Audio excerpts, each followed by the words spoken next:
Hello, have a great day everyone.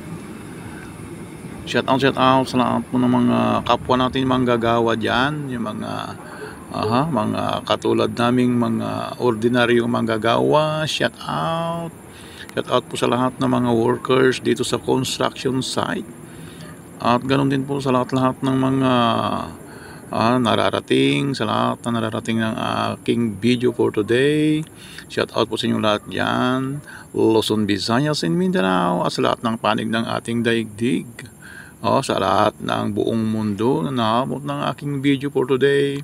Shout out. Patnubayan na tayo palagi ng ating Panginoong Diyos. Sa mga bawat trabaho at ginagawa natin ay hindi po nating dapat ikahiya dahil marangal po ang bawat gawa natin. Marangal po ang bawat trabaho natin.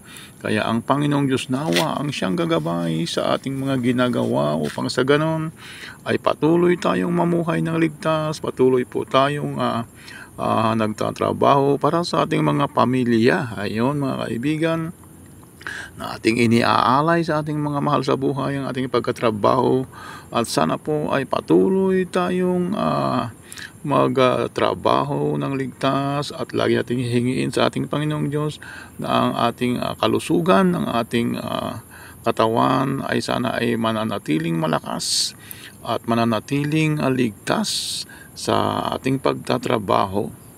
Shout out mga kaibigan sa mga katulad naming mga ordinaryong manggagawa, at ito po ay marangal para sa mga katulad namin. Marangal po yung mga trabahong ganito kahit na kami ay ganito lamang, kahit na ganito tagalinis o tagawalis-walis ito po ay marangal. At buong puso namin pinagmamalaki sa buong mundo, sa buong daigdig, ng aming trabaho ay maganda at wala kaming natatapakan, wala kaming inagrabyado, wala kaming inaapi, wala kaming sinasaktan, at wala kaming inaaway. Nagtatrabaho kami ng tapat at nagkatrabaho ng ligtas upang sa ganon ang ating mga mahal sa buhay na siyang umaasa at naghihintay ay makakauwi kami ng ligtas at buo ang katawan na pumasok sa trabaho, at buo rin sana na makakabalik upang makapiling ang mga mahal sa buhay. Shout out muli sa ating mga kaibigan.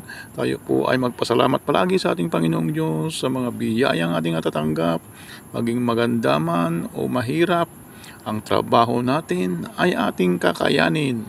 Go lang po tayo mga kaibigan. Go lang tayo hanggang sa ating makamit ang ating mga pangarap.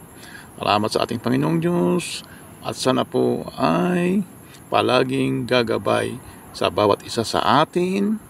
Salamat po.